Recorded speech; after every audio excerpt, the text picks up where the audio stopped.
भारती? कोण? प्रिया? या ना. भारती, रंजित आहे का ग घरी? नाही, बाहेर गेलाय. ओ ठीक आहे, येते मी. जरा थांबा ना, चहा घेऊन जा. नको ग, तेवढा वेळ नाहीये. Next time. ओके? बरोबर आहे, मोठ्या घरची माणसं तुम्ही. आम्हा गरिबांच्या घरी कशा थांबाल?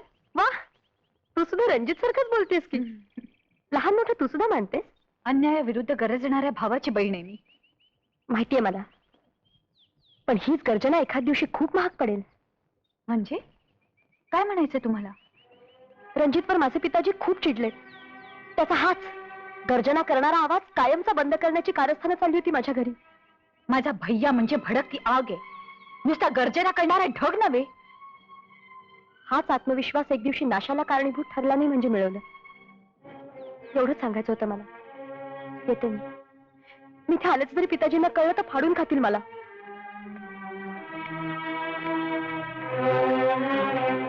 प्रिया,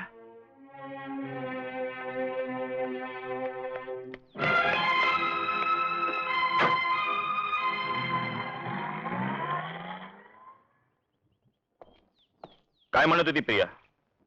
तिच्या घरात तुझा आवाज बंद करण्याची भाषा चालली होती म्हणे. तायडे, माझा आवाज बंद करणार अजून जन्माला यायचा आहे. भैया, एवढा गर्व बरा नव्हे. गर्वाचं घर नेहमीच खाली येतं. तायडे, गर्व म्हणून नव्हे, माझा आत्मविश्वास तसा सांगतोय म्हणून. आत्मविश्वासाला विश्वासघाताची आग लागली म्हणजे त्याची सुद्धा जळून राख होते. बरं बाई, तुझंच खरं. तू काय ऐकणार नाहीस? तू मला जेवायला वाढणार आहेस का इथेच उभा करणार आहेस? चल, मोर्चाला जायचंय.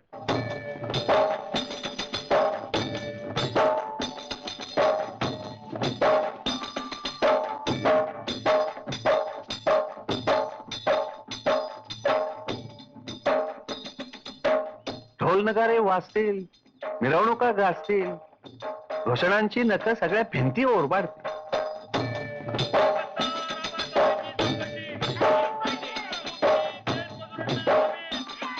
आव्हानं ठोकतील, शिव्याशा पोखतील, जित्तेपणी बापाची प्रेतयात्रा काढतील.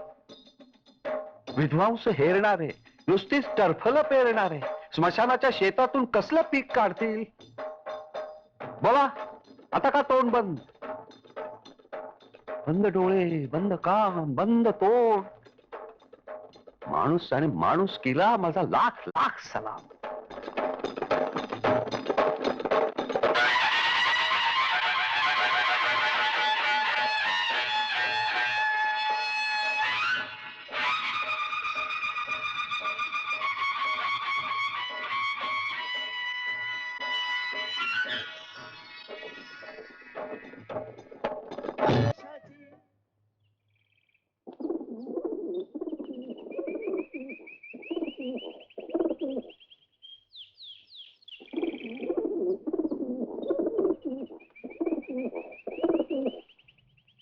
शांतिदूता, तुला पण सलाम.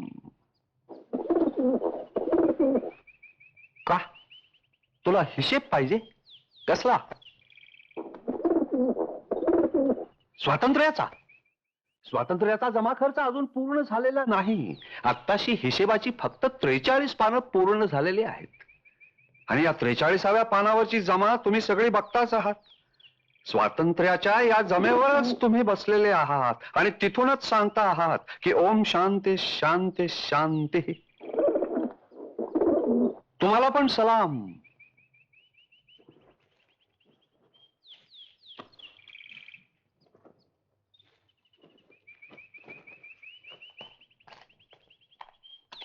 पेढा घ्या, पेढा. देशाला स्वातंत्र्य मिळाले, आनंदोत्सव साजरा करायचा आहे. गुलाल उधळायचंय.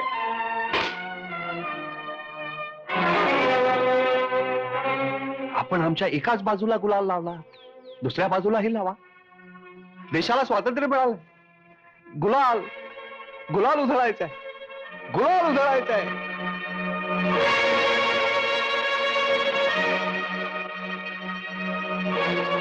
चल.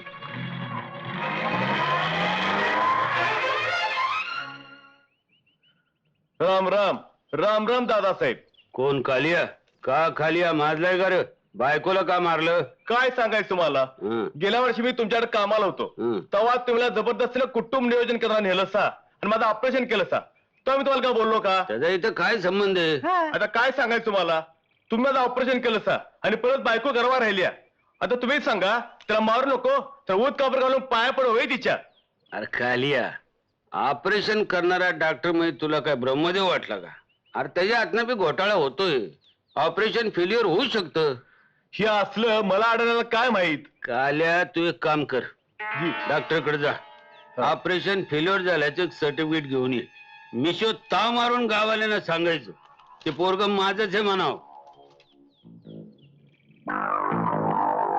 दादासाहेब, मी कालच डॉक्टरांच्याकडे गेलो होतो.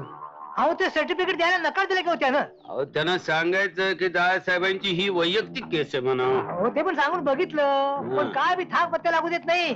अरे वा, म्हणजे माझले म्हणायचे. मग अहो, त्यानं शासनाकडे वरती रिपोर्ट केलाय म्हण. काय रिपोर्ट केलंय?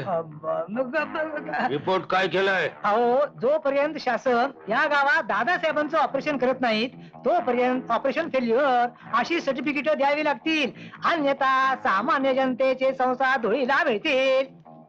वा, आजच सीएमला फोन लावा लागणार. यांची इथून अकालपट्टी झालीच पाहिजे.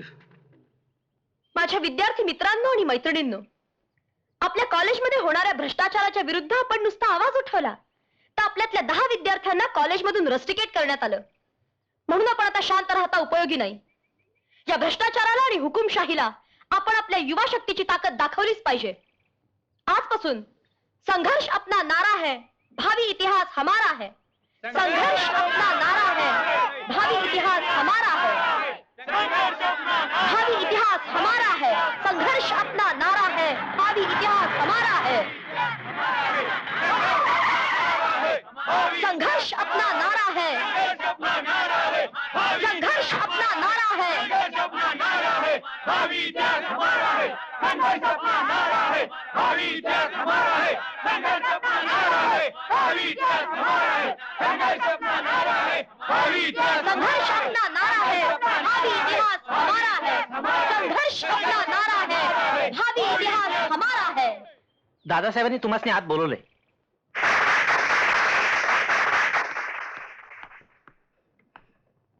तुम्ही मला बोलवलं सर? प्रिया, डोकं फिरलं काय तुझं? कुठल्या मोर्चाचं नेतृत्व स्वीकारलंय तू? तुझा बाप या संस्थेचा कोणीतरी आहे हे विसरलीस काय तू? सो व्हॉट पिताजी, म्हणून डोनेशन्स मधला भ्रष्टाचार मी सहन करणार नाही. चुप, एक शब्द बोलू नको. भ्रष्टाचार कशाची खातात तुला ठाऊक आहे का? आणि तू ज्याला भ्रष्टाचार म्हणतेस तो आजचा सदाचार झालाय.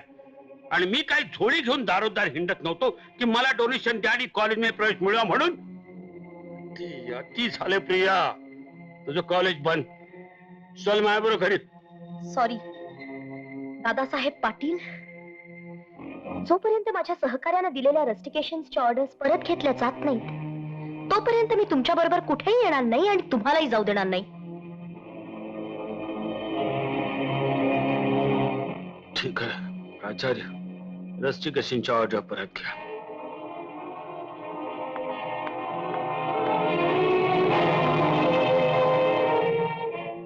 माझ्या मित्रांनो आणि मैत्रिणींनो, आपला विजय झालाय. मॅनेजमेंटनी रस्टिकेशन्सच्या ऑर्डर्स परत घेतल्या आहेत.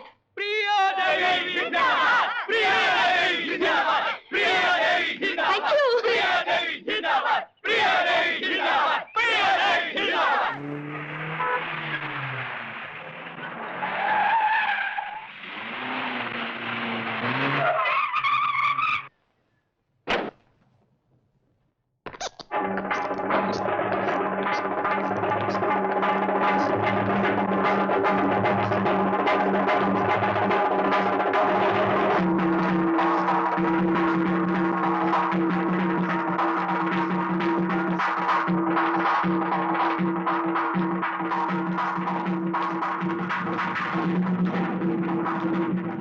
Black tiger. जी सरकार. अप्पाजी कुठं आहेत?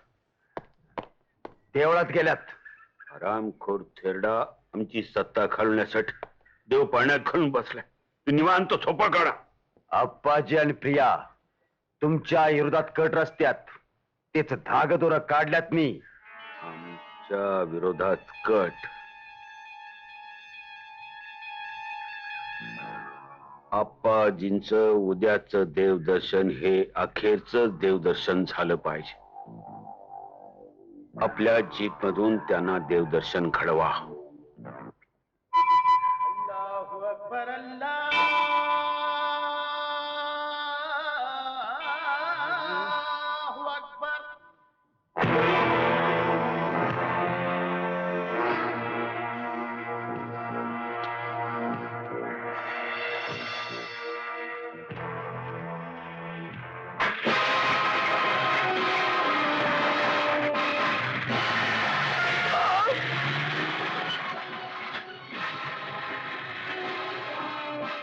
कोण चांडाळ अप्पाजी अप्पाजी अप्पाजी तुम्हाला काय लागलं नाही ना? अप्पाजी चला उचला ना, दवाखान्यात घ्या. चला. अरे लवकर. रणजित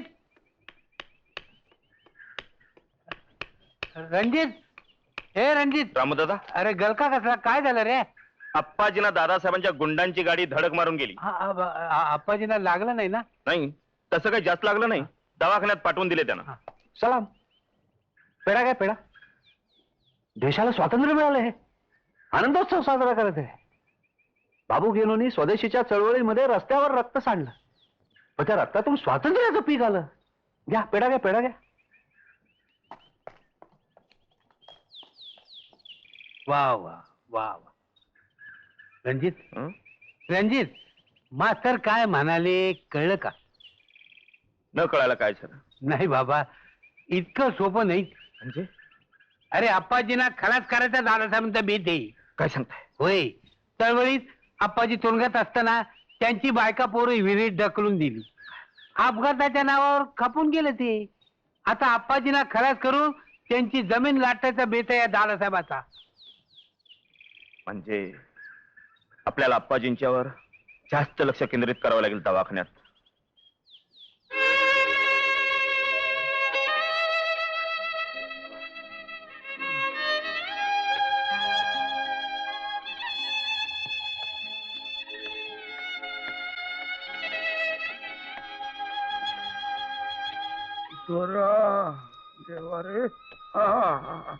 अप्पाजी कशाला विवळता?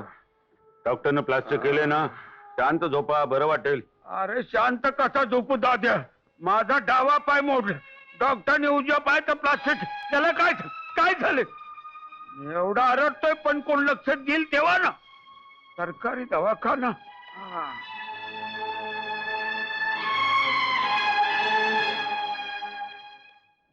या नमस्कार. काय डॉक्टर साहेब, दवाखाना आहे का स्मशानभूमी? ते आमचे थोरले बंधू स्वातंत्र्य सैनिक, त्यांची ही स्थिती. सामान्य माणसाची काय स्थिती?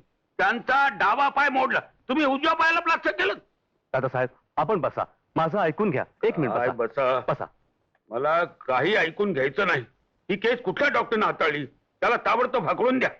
डोनेशन द्यायचं आणि मेडिकल कॉलेजमध्ये प्रवेश मिळवायचा. अक्कल तर काहीच दिसत नाही. तेच म्हणतो मी.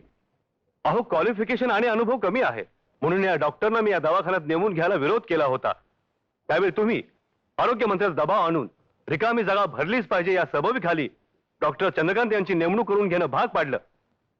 आज त्यानंच केस हाताळली. ही अहो तर तुम्ही त्याला आजच्याच घरी पाठवू शकता. अच्छा, म्हणजे डॉक्टर चंद्रकांतांनी केस हाताळली काय? जाऊ द्या, डॉक्टर आपलाच माणूस आहे. नवा आहे, अनुभवाशिवाय शहाणपण येणार कुठून? आपला माणूस आहे, आपणच सामावून घेतला पाहिजे. तुम्ही एक काम करा, डाव्या पायाचं प्लास्टर करून टाका आणि प्रकरण जास्त वाढू नका. दादासाहेब तुमच्या अशा भावना प्रधान वागण्यामुळे दवाखान्याची स्मशानभूमी होते आणि दोष मात्र येतो आमच्यावर. जाऊ द्यावं डॉक्टर देशपांडे, स्मशानभूमीचं सुद्धा नंदनवन करू शकतो. आम्ही असताना तुम्ही काय एवढी काळजी करता? येतो मी. हो, डॉक्टर चंद्रकांतला सांगा की तू स्वतः जातीनं अप्पांची काळजी घे. आप्पाजींची जातीने योग्य ती काळजी घ्यायला परमेश्वर समर्थ आहे. म्हणजे आप्पाजींची केस मी स्वतः माझ्या अधिकारात घेतली. तुम्ही मुळीच चिंता करू नका. वा वा, तुम्ही आमच्या मनावरचं ओझच कमी केलंय. परमेश्वर, आमची एवढीच मागणी आहे की आप्पाजींना दीर्घायुष्य लाभ. फार आभारी मी तुमचा. येतो मी. बा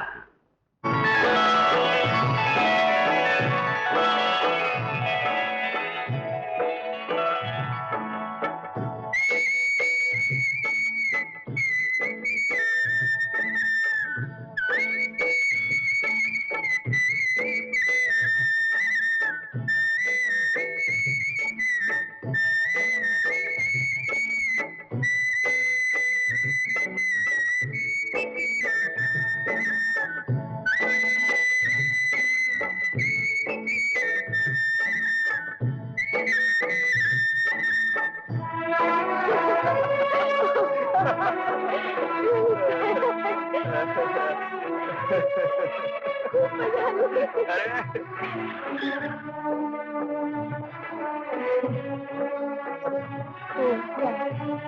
हो ना. पण आजचा दिवस खूप मजेत गेला असं नाही वाटत तुला रणजित? हो चालेल ना. पिताजी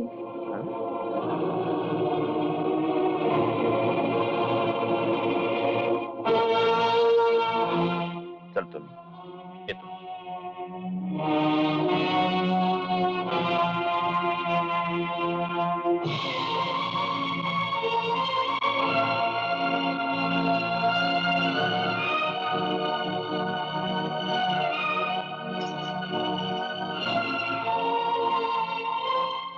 काय खलबत चाललेलं होतं? रणजीतशी तुझा काय संबंध? पृथ्वीचा चंद्राशी जो संबंध आहे, नदीचा सागराशी जो संबंध आहे, तोच माझा आणि रणजितचा संबंध आहे. कळलं? सर, नीट कान उघडे ठेवून ऐक. या दादासाहेबांसारख्या संस्थानिकाच्या रक्तामध्ये कुठल्याही गट्टार गंगेचं रक्त मिसळू शकत नाही. पिताजी, लोकशाहीच्या वावटळानं संस्थानिकांची घमेंड कधीच जिरवून टाकली आहे. संस्थानच उरलं नाही तर संस्थानिक कुठला? आमचा सहकारी साखर कारखाना, सहकारी बँक, शिक्षण संस्था ही आमची संस्थानच आहेत आणि तीही लोकशाही पद्धतीनंच उभी केली आहे. तेव्हा आमचा मान कुठल्याही संस्थानिकापेक्षा कमी नाहीये. तुम्ही एक गोष्ट विसरताय पिताजी.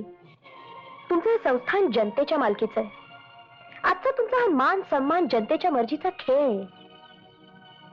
जनता, शेळ्या मेंढ्या कधी वाघाच्या नशिबाचा निर्णय घेत नाहीत. एक गोष्ट लक्षात ठेवा पिताजी, अन्याय आणि भ्रष्टाचाराची ठिणगी एक दिवशी याच शेळीला वाघ बनवील. अशी ठिणगी आम्ही आमच्या पायतनाखाली विझून टाकू. सांभाळून पिताजी, नाहीतर एखाद्या ठिणगीचा भडका उडून चुकून पायताना बरोबर पाय सुद्धा जाऊन टाकायची. मूर्ख पोरी, भीती दाखवतेस. मी कशाला भीती दाखवू? ज्याचं त्याचं कर्मच त्याला भीती दाखवत असतं पिताजी.